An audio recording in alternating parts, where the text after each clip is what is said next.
I remember a few years ago coming across an article reviewing a supposed Ubisoft the game. A piece that was nothing more than a joke, mocking about how all Ubisoft titles at that time followed essentially the same formula. Now, in my opinion, this Ubisoft open world design reached its pinnacle with the release of the racing game The Crew, which, quite hilariously I might add, contained all of these same elements, even their signature towers, in a racing game.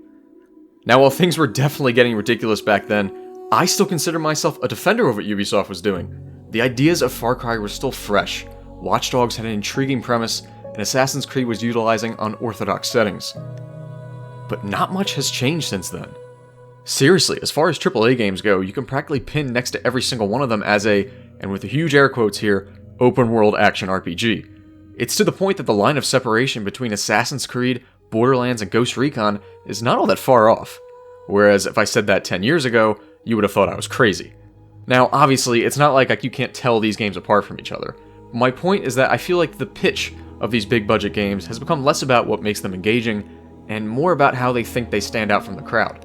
Take Horizon Zero Dawn as an example, which is one of my personal favorite games from the last few years. Think about it. How would you describe Horizon Zero Dawn? Well, I'd say it's a standard open-world action RPG, but it has a great story with an awesome methodical combat system. And this is where I think the problem with most modern AAA games lies. They've become built to rely on a gimmick or two, with the core of the game itself acting as nothing more than a shallow checklist of what's worked in the past. When those gimmicks are solid, the player hardly notices it, and the final product can be fantastic as a result. This is how I would describe games like Horizon Zero Dawn or The Phantom Pain. But when those gimmicks fail, the game fails along with it. There's nothing exceptionally terrible about Anthem or Ghost Recon Breakpoint, but because their gimmicks weren't all that intriguing, they became titles that just not many players actually wanted to invest their time into. All that said, I get it. Big budget production is only getting more expensive, so it's much easier for a large corporation to sign off on a title with a proven formula rather than take any kind of risk that could cost them millions if it doesn't pan out.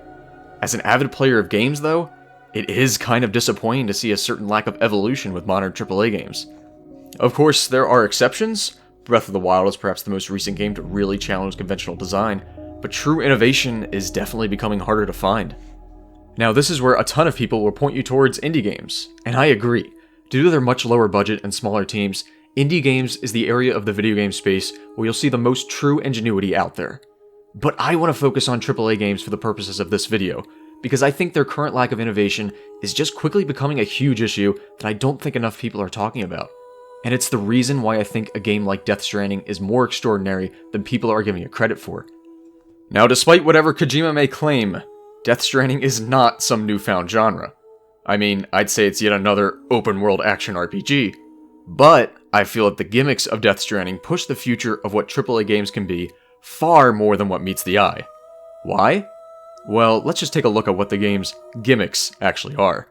First, you've got your wild Kojima-esque story driving the adventure along. This alone was a selling point for me, given how much I love Metal Gear Solid.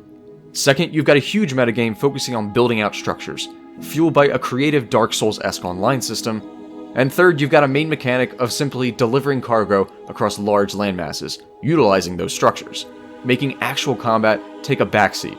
Now that last point is the most important one to stress. The core action of Death Stranding does not revolve around combat.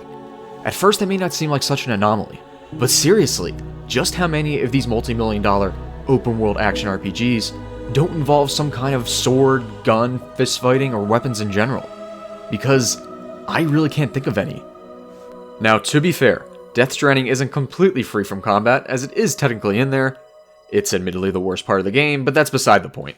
The point is, Death Stranding gives me a kind of hope in a way that no other AAA game has recently, even with something like Breath of the Wild. In a year with multiple sci-fi and military action games, somehow the title where I was nothing more than a delivery boy ended up engaging me the most in 2019. There was something just oddly relaxing and rewarding about carrying hundreds of kilograms of cargo across a post-apocalyptic wilderness that I just didn't expect to enjoy as much as I did. From the fun shenanigans involved with building out my structures across the country, to the discount Radiohead music playing at select moments to enhance the simplistic beauty of the situation, Death Stranding became the perfect game for me to just unwind with after a day of work. It proved to me that an experience designed around a simple, seemingly mundane task can be designed in such a way that it can overtake any interest I have in titles that are meant to thrive on high-octane action. Now, it probably goes without saying, but Death Stranding is not for everybody. I mean, if the entire idea of a game built around inventory management doesn't appeal to you, then you're likely not going to enjoy what Death Stranding has to offer. That's fine, but I think no matter how you view the actual game, you have to give Kojima Productions credit for making a big-budget game that feels truly genuine. Just think about it. This team was given a special deal from Sony to craft a new experience free from the reins of Konami, and this is what they made with those resources. That's crazy to me. To me, it 100% feels like a passion project, and I will always admire that. In many ways, Death Stranding evokes the feeling of a game that's quite simply ahead of its time, but I don't actually mean that in a positive way. In a sense, it reminds me a lot of Shenmue, of all things, and that game's role in the video game community 20 years ago, and the progressive systems that game implemented.